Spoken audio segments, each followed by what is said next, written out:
اعوذ باللہ من الشیطان الرجیم، بسم اللہ الرحمن الرحیم۔ رائل یو ٹی وی کی طرف سے السلام علیکم۔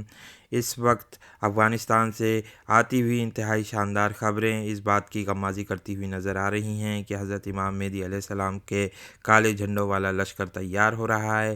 طالبان اس وقت آہستہ آہستہ پورے افغانستان پر قبضہ کرتے ہوئے نظر آ رہے ہیں۔ انتہائی تیزی سے ان کی فوجیں آگے بڑھی ہیں اور صوبہ بدخشاں پر قبضہ ہو گیا ہے۔ اس وقت یہ خبریں بھی آ رہی ہیں کہ امریکی اور نیٹو افواج افغانستان سے تیزی سے بھاگ رہی ہیں، وہ اپنا سامان سمیٹ رہی ہیں۔ بڑے پیمانے پر خبریں آ رہی ہیں، سوشل میڈیا پر پلیٹ فارمز پر ویڈیوز شیئر کی جا رہی ہیں، جہاں پر یہ دیکھ سکتے ہیں کہ افغان آفیشلز تیزی سے فرار ہوتے ہوئے نظر آتے ہیں۔ ساتھ ہی ساتھ طالبان امریکی گاڑیوں، امریکی اسلحے پر قبضہ کرتے ہوئے ہمیں نظر آ رہے ہیں، اور محسوس یہ ہو رہا ہے کہ اب طالبان تھوڑے سے ہی دنوں میں پورے افغانستان پر قبضہ کر لیں گے، کابل میں داخل ہو جائیں گے۔ یہ خبریں بھی آ گئی ہیں کہ بگرام ایئر بیس کو خالی کر دیا گیا ہے اور نیٹو افواج وہاں سے تیزی سے فرار ہو رہی ہیں تاکہ طالبان کی مار سے بچا جا سکے۔ ایک زمانہ تھا کہ 9/11 کے واقعات کے بعد محسوس یہ ہوتا تھا کہ امریکہ اور نیٹو افواج پوری قوت سے افغانستان پر حملہ آور ہو کر اس کو تہس نہس کر دیں گی، اور ساتھ ہی ساتھ افغانستان پر قبضہ کر کے وہاں پر جمہوریت نافذ کر دیں گی۔ بڑے پیمانے پر طالبان کے ساتھ ان کی لڑائی ہوئی، لیکن پھر دنیا نے دیکھا کہ طالبان نے انتہائی چھوٹی تعداد میں ہونے کے باوجود امریکہ سے مقابلہ کیا، نیٹو افواج سے مقابلہ کیا اور ان کو شکست دی۔ یہاں پر یہ بات بھی آپ کو بتاتے چلیں کہ امریکہ کی قریباً 2.5 سے 3 لاکھ فوج افغانستان پہ موجود رہی، اور ابھی پچھلے دنوں یہی خبر آئی کہ اٹلی کی بھی 50,000 فوج کی حمایت اس کو حاصل تھی۔ ساتھ ہی ساتھ نیٹو کے بڑے بڑے ممالک قریباً 100 ممالک نے افغانستان میں طالبان کے ساتھ جنگ کی، لیکن منہ کی کھائی، اور اللہ تعالیٰ نے یہ ناقابل یقین معجزہ کر کے دکھایا۔ مسلمانوں کو بتایا کہ اگر تم قلیل تعداد میں بھی ہوگے تو بڑے پیمانے پر اپنے دشمن سے مقابلہ کر سکتے ہو، بس کوشش یہ کرو کہ جرأت اور ہمت کا مظاہرہ کرو۔ یہی وجہ ہے کہ 20 سال کے بعد اس خواب کی تکمیل ہوئی۔ یہاں پر آپ کو یہ بات بھی بتاتے چلیں کہ ایک زمانے میں سوویت یونین نے بھی افغانستان پر اسی طریقے سے حملہ کیا تھا۔ سوویت یونین وہ قوت تھا جس سے پوری دنیا کی طاقتیں ڈرتی تھیں، ایون کہ امریکہ بھی اس کی طاقت سے ڈرتا تھا، لیکن افغانوں کے چند مٹھی بھر لوگوں نے اس کو 1980 کی دہائی میں شکست دی، اور پھر 90 کی دہائی کے آتے آتے سوویت یونین کا یہ حال ہوا کہ وہ پارا پارا ہو گیا، اور اس کے بڑے بڑے امیر جنرل اپنے تمغے ماسکو کے چوک پر بیچتے ہوئے نظر آئے، صرف ایک روٹی کے لیے، کیونکہ ان کو ڈبل روٹی کی ضرورت ہوتی تھی۔ تو اس سے محسوس یہ ہوتا ہے کہ اب امریکہ کا بھی وہی حال چند دنوں میں ہونے والا ہے، چند سالوں میں، جہاں پر امریکہ اپنے ہائی انفلیشن ریٹ کی وجہ سے چونکہ ڈالرز چھاپ رہا ہے، اس کی اکانومی انتہائی گر چکی ہے۔ افغانستان جنگ میں اور عراق جنگ میں اس نے ٹریلینز آف ڈالرز استعمال کیے، اپنی پوری دولت کو، اس نے پوری قوت کو ان افغانستان کے خلاف اس نے جنگ میں استعمال کیا تاکہ افغانوں کو شکست دی جا سکے، لیکن بہرحال اب وہ وہاں سے فرار ہونے پر مجبور ہو چکے ہیں، اور محسوس کیا ہوتا ہے کہ حضرت امام مہدی علیہ السلام کا لشکر اب تیار ہو رہا ہے تاکہ فتح قسطنطنیہ میں ان کا ایک کردار ہو۔ ساتھ ہی ساتھ ہمیں یہ بات بھی نظر آ رہی ہے کہ جو حضرت امام مہدی علیہ السلام بھی اس لشکروں میں ہوں گے، جیسا کہ ہم احادیث میں پڑھ چکے ہیں۔ ہم احادیث کو تھوڑی سی دیر میں پڑھیں گے، لیکن ساتھ ساتھ آپ کو یہ بات بھی بتاتے چلیں کہ اس وقت پاکستان میں وہ لوگ جنہوں نے امریکہ کی مدد کی تھی، اور جو ایک زمانے میں یہ کہتے پھرتے تھے کہ امریکہ کی غلامی کو قبول کرو، امریکہ چونکہ بڑے طاقتور ملک ہے اور وہ سیٹلائٹ کے ذریعے بھی سوئیں اور چیزیں دیکھ لیتا ہے، تو وہ لوگ یہ دعا کر رہے ہیں کہ اس وقت افغانستان میں خانہ جنگی جاری رہے تاکہ پاکستان پر اس کے کوئی اثرات نہ پڑیں، لیکن لگتا یہ ہے کہ پاکستان پر اثرات ضرور پڑیں گے، اور پاکستان کے قبائلی علاقے، خاص طور پر پورے پاکستان کی تو بات نہیں کر سکتے ہم شاید، لیکن قبائلی علاقے اور پشتون بیلٹ طالبان کے ساتھ ملنا ضرور پسند کریں گے۔ یہاں پر خراسان کی بھی تھوڑی سی بات کرتے ہوئے آپ کو ہم چلتے ہیں، جہاں پر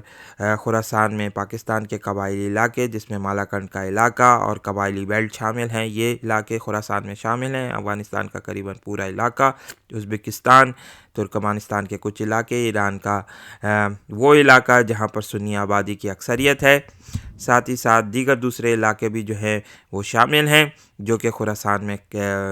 شامل ہوتے ہیں۔ یہیں سے انشاءاللہ اب لگ رہا ہے کہ یہ ایک پورا ایک اتحاد بنتا ہوا ہمیں نظر آ رہا ہے، اور یہیں سے سیاہ نشان اب نمودار ہوں گے، جیسا کہ احادیث میں ہم پڑھیں گے بھی تھوڑی سی دیر میں۔ تو لگتا ہے کہ طالبان اب پوری طاقت سے پوری قوت سے تیار ہیں کہ وہ شام میں مجہور اور مقہور مسلمانوں کی مدد کریں، ساتھ ہی ساتھ وہ پھر فلسطین کے مسئلے کو بھی حل کرائیں۔ آئیے پڑھتے ہیں۔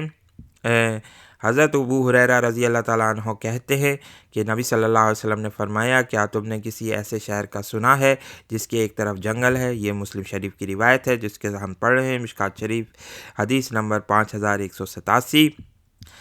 جس کے ایک طرف جنگل ہے اور دوسری جانب دریا۔ یہاں پر قسطنطنیہ کا ذکر رسول اللہ صلی اللہ علیہ وسلم نے کیا، یعنی ماڈرن استنبول جو ترکی میں واقع ہے۔ صحابہ رضی اللہ تعالیٰ عنہم نے کہا، یا رسول اللہ، جی ہاں سنا ہے۔ فرمایا، قیامت آنے سے پہلے حضرت اسحاق علیہ السلام کی اولاد میں سے 70,000 آدمی اس شہر کے لوگوں سے جنگ کریں گے۔ یہاں حضرت اسحاق علیہ السلام یعنی بنی اسرائیل کا ذکر نہیں ہوا بلکہ بنی اسحاق کا ذکر ہوا۔ بنی اسحاق کے متعلق ہم یہاں پر تھوڑی سی آپ کو بات بتاتے چلیں کہ شاید یہاں پر افغانوں کی طرف اشارہ کیا گیا ہے، کیونکہ افغان ہماری ریسرچ کے مطابق حضرت عیسیٰ علیہ السلام کی اولاد میں سے ہیں، جو کہ حضرت یعقوب علیہ السلام کے بڑے بھائی تھے، اور حضرت یعقوب علیہ السلام ان کی ایڑیاں پکڑے ہوئے پیدا ہوئے تھے۔ فرمایا، قیامت آنے سے پہلے حضرت اسحاق علیہ السلام کی اولاد میں سے 70,000 آدمی شہر کے لوگوں سے جنگ کریں گے۔ چونکہ بنی اسرائیل سے کافی پشتون روایت ملتی ہوئی ہمیں نظر آتی ہیں، اس لیے لوگ یہ گمان کرتے ہیں کہ یہ شاید بنی اسرائیل کا گمشدہ قبیلہ ہے، لیکن یہاں پر رسول اللہ صلی اللہ علیہ وسلم کی حدیث میں غور کرنے سے محسوس ہوتا ہے کہ یہ بنی اسرائیل نہیں بلکہ ان کو بنی اسحاق کہنا زیادہ مناسب ہوگا، کیونکہ یہ حضرت عیسیٰ علیہ السلام کی اولاد میں سے ہیں۔ جب حضرت اسحاق کی اولاد اس شہر میں آئے گی تو اس کے اطراف میں قیام پذیر ہوگی، اور وہ ہتھیاروں سے جنگ نہ کرے گی اور نہ شہر والوں پر تیر چلائے گی۔ وہ صرف لا الہ الا اللہ واللہ اکبر کہیں گے، اور شہر کی ایک طرف کی دیوار گر پڑے گی، یعنی شہر پناہ کی دیوار۔ سور بن یزید راوی کہتا ہے کہ میرا یہ خیال ہے کہ ابو ہریرہ نے یہ بتلایا تھا کہ دریا کی جانب دیوار پر وہ دوبارہ لا الہ الا اللہ واللہ اکبر کہیں گے، اور شہر پناہ کی دوسری جانب کی دیوار جو جنگل کی طرف ہے گر پڑے گی۔ پھر وہ تیسری مرتبہ لا الہ الا اللہ واللہ اکبر کہیں گے، اور شہر کا راستہ کھل جائے گا، اور وہ شہر میں داخل ہو جائیں گے، اور شہر میں جو کچھ ہوگا اس کو لوٹ لیں گے۔ پھر وہ مال غنیمت کو تقسیم کرتے ہوں گے کہ ایک فریادی آئے گا اور کہے گا کہ دجال نکل آیا ہے، پھر بس وہ ہر چیز کو چھوڑ کر دیں گے اور دجال کی طرف متوجہ ہو جائیں گے۔ یعنی یہاں پر ذکر ہے فتح قسطنطنیہ کا، اور لگتا یہی ہے کہ مال غنیمت چونکہ جمع کریں گے۔ اس سے محسوس یہ ہوتا ہے رسول اللہ صلی اللہ علیہ وسلم کی اس حدیث سے ہمیں لگتا ہے کہ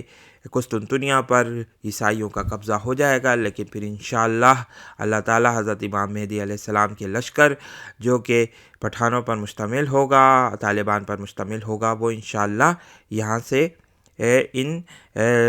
شہر کو آزاد کرائیں گے۔ آئیے پڑھتے ہیں۔ حضرت ثوبان رضی اللہ تعالیٰ عنہ کہتے ہیں کہ رسول اللہ صلی اللہ علیہ وسلم نے فرمایا ہے، جب تم خراسان کی طرف سے سیاہ نشان آتے دیکھو تو ادھر متوجہ ہو جاؤ، یعنی ان لوگوں میں شامل ہو جاؤ، اس لیے کہ نشانوں میں خدا کا خلیفہ مہدی ہوگا۔ یہ مسند احمد اور بہیقی کی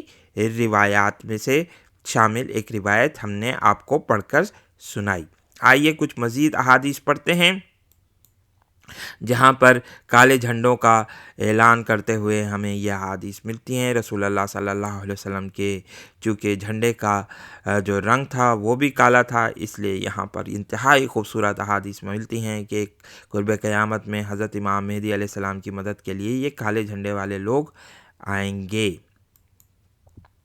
آئیے پڑھتے ہیں، کچھ انگریزی میں روایت ہمیں ملی ہیں جن کا اردو ترجمہ ہم آپ کو پڑھ کر سنائیں گے۔ مسند احمد کی روایت ہے کہ ایک وقت آئے گا کہ خراسان سے کالے جھنڈے یا کالے نشان نمودار ہوں گے جن کو کوئی بھی روک نہیں سکے گا، یہاں تک کہ وہ ایلا یعنی یروشلم میں آ کر اپنے جھنڈوں کو نصب کریں گے۔ یعنی ایلا جو کہ پرانا نام ہے یروشلم کا، اس کے متعلق رسول اللہ صلی اللہ علیہ وسلم نے اس حدیث پہ ذکر کیا ہے۔ ساتھ ہی ساتھ امام نعیم بن حماد کی کتاب الفتن سے ہم ایک حدیث پڑھ کر سناتے ہیں کہ یقینی طور پر کالے جھنڈے خراسان سے نمودار ہوں گے، یہاں تک کہ یہ لوگ جو کہ کالے جھنڈے لیے ہوئے ہوں گے وہ اپنے گھوڑے زیتون کے درختوں کے ساتھ باندھیں گے جو کہ بیت لحیہ اور ہرستہ کے درمیان ہیں۔ یہ وہ علاقے ہیں جو اس وقت شام میں واقع ہیں، یعنی سیریا کے ملک میں واقع ہیں، اور ان سے محسوس یہ ہوتا ہے کہ انشاءاللہ اللہ تعالیٰ شام کے مسلمانوں کی مدد بھی طالبان کے لوگوں کے ذریعے کروائیں گے۔ اس کے علاوہ سنن ابن ماجہ کی حدیث میں جہاں پر ہمیں یہ بات ملتی ہے کہ کالے جھنڈے والے لوگ حضرت امام مہدی علیہ السلام کی اس وقت آ کر مدد کریں گے جبکہ 3 شہزادے خانہ کعبہ کے خزانے کے لیے لڑ رہے ہوں گے، اور پھر جیسا کہ ہم نے دیگر اپنی دوسری ویڈیوز میں بتایا ہے کہ وہ وقت آئے گا جب وہ حضرت امام مہدی علیہ السلام کی لیے مدد کریں گے۔ لیکن ساتھ ہی ساتھ یہ حدیث بھی ہمیں ملتی ہیں کہ ایک اور لشکر بھی مشرق کی طرف سے آئے گا، اور محسوس یہ ہوتا ہے کہ وہ لشکر پاکستانی پنجاب اور سعودی حکومت کے ساتھ شامل ہوگا جو کہ حضرت امام مہدی کے خلاف لڑنے کے لیے نکلے گا۔ آئیے مزید باتیں ہم کرتے ہوئے آپ کو بتاتے ہیں، خراسان کے متعلق کچھ مزید انفارمیشن دیتے چلیں، جہاں پر یہ ذکر ہمیں ملتا ہے کہ کچھ لوگ یہ بھی کہتے ہیں کہ صوبہ سندھ کے کچھ علاقے بھی خراسان میں ایک زمانے میں شامل تھے۔ واللہ عالم بالصواب، یہ کچھ ایسی حدیث ملتی ہیں۔ اللہ تعالیٰ سے دعا ہے کہ اللہ تعالیٰ ہمیں حضرت امام مہدی علیہ السلام کے لشکر میں شامل ہونے کی توفیق عطا فرمائے، اور ساتھ ہی ساتھ طالبان کو جلد سے جلد افغانستان پر قابض ہونے، وہاں پر اسلامی نظام نافذ کرنے، اور پاکستان کے شمالی علاقوں میں جہاں ان کی حمایت پائی جاتی ہے وہاں پر بھی اسلامی نظام نافذ کرنے کی توفیق عطا فرمائے۔ آمین ثم آمین۔